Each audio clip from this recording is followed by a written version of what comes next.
عروج کی طرف جاتے ہوئے رستے میں پھولوں کے بیج پھینکنے چاہیے۔ زوال کا سفر پرسکون رہے گا۔ اگر کانٹے بچھا کر جائیں گے واپسی پر خاردار جھاڑیاں ملیں گی، اور واپسی کا سفر تو ہر صورت طے کرنا ہوتا ہے۔ ہماری زندگی میں بے شمار واقعات رونما ہوتے ہیں جن کو لاکھ کوشش کے باوجود ہم بھلا نہیں پاتے۔ ایسے ایک ناقابل فراموش واقعہ آپ قارئین کے لیے بیان کر رہا ہوں جو امید ہے آپ کو مدتوں یاد رہے گا۔ ایسے واقعات لکھنے کا مقصد یہ ہوتا ہے کہ شاید کوئی نصیحت پکڑے اور لکھنے کا حق ادا ہو جائے۔ ماموں یونس 4 بہن بھائیوں میں سب سے بڑے تھے۔ انہوں نے میٹرک تک تعلیم حاصل کر رکھی تھی۔ باقی بہن بھائی ان پڑھ تھے۔ گاؤں کے لوگ ماموں کو چودھری کہتے تھے۔ علاقے میں ان کا کافی اثر و رسوخ تھا۔ ناظم سے ان کی دوستی تھی۔ نانا کی 40 ایکڑ اراضی تھی جو نانا کی وفات کے بعد انہوں نے پٹواری اور تحصیلدار سے ساز باز کر کے اپنے نام کروائی۔ جب دوسرے بہن بھائیوں کو پتہ چلا تو وہ اپنے حصے کی زمین مانگنے لگے۔ ماموں نے زمین دینے سے انکار کر دیا اور کہا والد صاحب نے مرنے سے پہلے ہی زمین میرے نام کرا دی تھی۔ چاچو گاؤں کے چند بڑوں کو لے کر اس کے پاس گئے۔ انہوں نے ماموں کو بہت سمجھایا، یہ آپ کے سگے بہن بھائی ہیں، آپ کے والد کی زمین میں آپ سب کا برابر کا حصہ بنتا ہے، اپنے بہن بھائیوں کو ان کے حصے کی زمین دے دو، یہ بھی خوش ہو جائیں گے اور اللہ بھی راضی ہو جائے گا۔ مگر کوشش کے باوجود ماموں نہیں مانے، اپنی ضد پر قائم رہے۔ یہاں سے مایوس ہو کر انہوں نے عدالت کا دروازہ کھٹکھٹایا۔ اپنے اثر و رسوخ کی بنا پر وہ عدالتی جنگ بھی جیت گئے۔ اب وہ 40 ایکڑ زرعی زمین کے تنہا مالک تھے۔ ماموں کا ایک ہی بیٹا تھا جو شہر میں تعلیم حاصل کر رہا تھا۔ ایک منشی رکھا تھا جو ہونے والی آمدنی کا حساب کتاب کرتا تھا۔ زمین سے اچھی خاصی آمدنی ہو رہی تھی۔ 40 ایکڑ زمین میں 2 ایکڑ زمین غیر آباد تھی۔ یہاں ایک پرانی قبر تھی۔ لوگوں کا خیال تھا اس قبر میں اللہ کا نیک بندہ دفن ہے یا کوئی غیر مرئی مخلوق رہتی ہے، جس وجہ سے چودھری یونس کی فصل دوسرے لوگوں سے زیادہ اوسط دیتی ہے۔ زندگی صبر اور شکر کی آزمائش ہے۔ جو اس آزمائش میں کامیاب رہتے ہیں، زندگی بس انہی کی ہے۔ جو صبر اور شکر کی اہمیت کو نظر انداز کرتے ہیں وہ اس جہاں میں بھی اور آخرت میں بھی ناکام رہتے ہیں۔ لالچ عقل کو اپنا غلام بنا دیتی ہے۔ ماموں کو بھی زیادہ سے زیادہ کی لالچ رہتی تھی۔ اس نے کئی بار سوچا اس غیر آباد زمین کو بھی آباد کیا جائے تاکہ اسے کاشت کے قابل بنایا جا سکے، اس طرح آمدنی میں بھی اضافہ ہوگا۔ ایک دن اس نے اپنے منشی لیاقت کو اپنے ارادے سے آگاہ کیا۔ منشی نے کہا ٹھیک ہے چودھری صاحب، ہم صبح کام شروع کر دیں گے، 7، 8، 10 دن میں یہ زمین ہموار ہو جائے گی۔ دوسرے دن جب قبر والی زمین پر پہنچے، کام شروع ہونے لگا تو گاؤں کے بزرگ ماموں کے پاس آئے۔ انہوں نے کہا اس زمین کو ہموار نہ کریں، یہاں کوئی اللہ کا نیک بندہ دفن ہے یا کوئی غیر مرئی مخلوق رہتی ہے، ان کو تنگ نہ کرو، اللہ نے آپ کو بہت کچھ دیا ہے، آپ نے اگر ان کو بے گھر کیا تو یہ آپ کے لیے نقصان دہ ہوگا۔ انہوں نے بڑوں کا کہنا مان کر کام روک دیا۔ رات کو ایک نادیدہ قوت ماموں کے پاس آئی جسے دیکھ کر وہ ڈر گئے۔ آپ کون ہیں اور کیا چاہتے ہیں؟ میں کوئی بھی ہوں، آپ کو اس سے کیا غرض؟ آپ کو یہ بتانے آیا ہوں کہ آپ کی غیر آباد اور بنجر زمین ہمارا مسکن ہے۔ آپ نے جو اسے ہموار کرنے کا منصوبہ بنایا ہے اسے اپنے ذہن سے نکال دے۔ اگر آپ نے ایسا نہ کیا تو آپ کا بہت نقصان ہوگا، آپ کی زمینوں کی آمدنی بھی ختم ہو سکتی ہے۔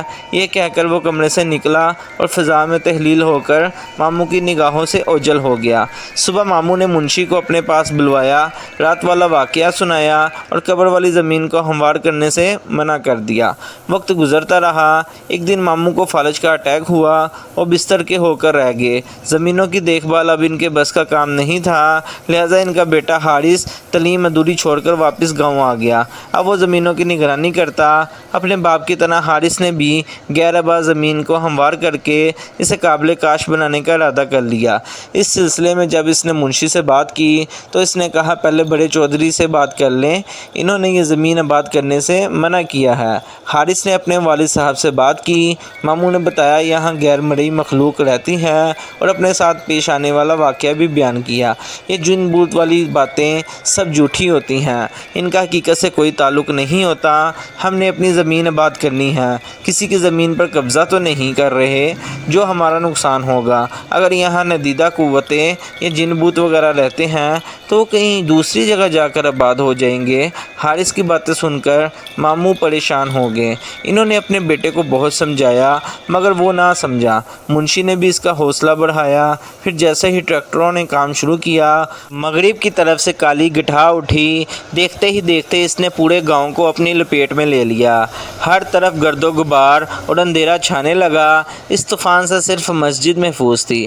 پھر قبر والی جگہ پر زوردار دھماکہ ہوا۔ کام کرنے والے ٹریکٹر کلا بازیں کھاتے خشک پتوں کی طرح دور جا کر گرے۔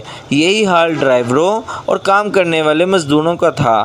ہم آج کسی کو نہیں چھوڑیں گے، ہم تمہارا نام و نشان مٹا دیں گے۔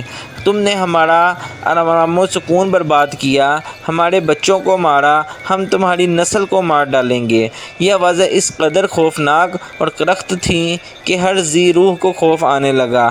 ہر طرف آہ بکار اور قیامت سگڑا برپا تھی۔ ایک ندیدہ قوت حارث کو اٹھا کر چھت تک لے گئی اور پھر ایک ہی دم چھوڑ دیا۔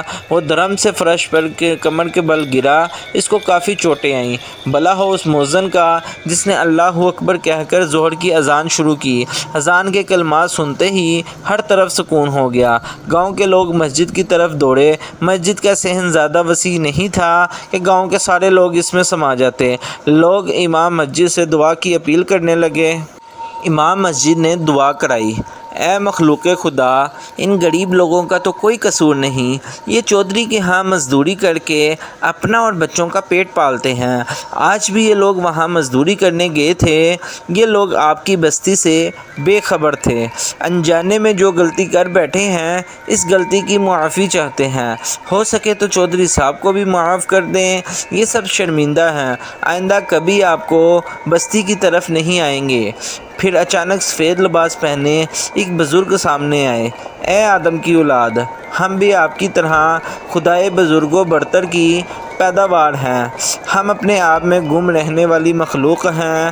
ہم بے وجہ کسی کو پریشان نہیں کرتے اور نہ ہی ہم نے کبھی آپ کا برا سوچا ہے۔ اگر ہم نے کسی کے ساتھ برا سلوک کیا تو وہ سامنے آئے، ہم سزا بھگتنے کو تیار ہیں۔ اپنے گریبانوں میں جھانکو، آپ کا دین اسلام تو امن و شانتی کا درس دیتا ہے۔ بردباری اور تحمل اس کے اصول ہیں، صراط مستقیم اس کی راہ ہے اور سچائی اور انصاف جذبہ ایمان ہے۔ چودھری یونس اور اس کے بیٹے کا کردار سب کے سامنے ہے۔ لالچ کی ہوس نے ان کو انسان سے حیوان بنا دیا ہے۔ جھوٹی شان و شوکت بڑھانے کے لیے انہوں نے اپنوں کا حق مارا ہے، بہن بھائیوں کی زندگی عذاب بنا دی۔ جاؤ، ہم نے تمہیں معاف کیا، پھر کبھی بھول کر بھی ہماری بستی کی طرف مت آنا۔ دوبارہ غلطی کی تو ہم معاف نہیں کریں گے۔ یاد رکھو، اس وقت ہم خوف خدا سے آپ لوگوں کو معاف کر رہے ہیں مگر چودھری یونس اور اس کے بیٹے کو کبھی معاف نہیں کریں گے۔ ان کو ہم تڑپا کر مار دیں گے۔ ہم ان کو ضرور سبق سکھائیں گے۔ انہوں نے اپنوں کے ارمانوں کا خون کیا، ہماری بستی کو گرایا۔ یہ معافی کے حقدار نہیں۔ ان کو معافی اس صورت مل سکتی ہے اگر یہ اپنے بہن بھائیوں کو ان کے حصے کی زمین واپس کر دیں اور دوبارہ کبھی ہماری بستی کا رخ نہ کریں۔ سب لوگ گردنیں جھکائے ان بزرگ کی باتیں سن رہے تھے اور ان کی دہشت سے ہر کوئی کانپ رہا تھا۔ اب میں جا رہا ہوں، اگر چودھری صاحب نے ہماری بات نہ مانی تو ہم اس کو عبرت کا نشان بنا دیں گے۔ وہ بزرگ چند قدم پیچھے کی طرف اور پھر غائب ہو گئے۔ امام مسجد نے لوگوں کو مخاطب کیا، ہم سے غلطی ہو گئی ہے، اس غلطی کے ازالے کے لیے ہمیں دوبارہ اس مخلوق کی منت سماجت اور قبر والی جگہ پر خیرات کرنا ہوگی۔ ہمیں ہر حال میں اس مخلوق کو راضی کرنا ہوگا۔ اگر ہم نے ایسا نہ کیا تو پورا گاؤں راکھ کا ڈھیر بن جائے گا۔ اسی وقت گاؤں کے ہر بندے نے اپنی حیثیت کے مطابق امام مسجد کو پیسے جمع کرائے اور شام کو قبر والی ماموں یونس نے اپنے بہن بھائیوں کو وہاں بلوا کر ان کے حصے کی زمین دے دی۔ گاؤں کی رونق پھر سے بحال ہونے لگی، لیکن ماموں کی حالت پہلے سے زیادہ خراب ہو چکی تھی۔ ایسا محسوس ہو رہا تھا کہ ماموں کا آخری وقت قریب آ چکا ہے۔ گاؤں کے بڑے عیادت کے لیے آتے تو وہ مشورہ دیتے، چودھری صاحب اپنے بہن بھائیوں کو راضی کر لو، ان سے معافی مانگ لو۔ بڑوں کی بات مان کر ماموں نے بہن بھائیوں کو اپنے پاس بلوایا، اپنے کیے کی معافی مانگی۔ سب بہن بھائیوں نے اسے معاف کر دیا۔ ایک بار پھر جنات کی بستی میں خیرات بانٹی گئی۔ لوگ خیرات کے چاول کھا رہے تھے کہ ایک لمحے کے لیے سب کچھ روشن ہو گیا۔ امام مسجد نے کہا، جنوں نے دل سے چودھری صاحب کو معاف کر دیا ہے۔ دوسرے دن حارث نے اپنے والد کو شہر کے ایک ہسپتال میں داخل کروا دیا۔ اب وہ آہستہ آہستہ تندرست ہونے لگے۔ 1 ماہ ہسپتال میں رہنے کے بعد وہ گھر آ گئے۔ ماموں اب مکمل طور پر صحت یاب ہو چکے تھے اور سب پھر ہنسی خوشی رہنے لگے۔ امید ہے ویڈیو آپ کو بہت پسند آئی ہوگی۔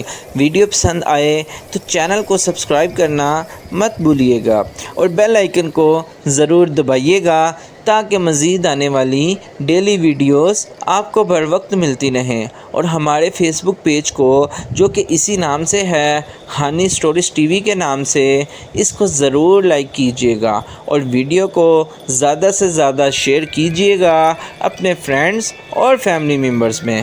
ملتے ہیں کل ایک نئی ویڈیو کے ساتھ، تب تک کے لیے اپنا بہت سارا خیال رکھیے گا، مجھے دعاؤں میں ضرور یاد رکھیے گا۔ اللہ آپ کا حامی و ناصر ہو۔ اللہ حافظ۔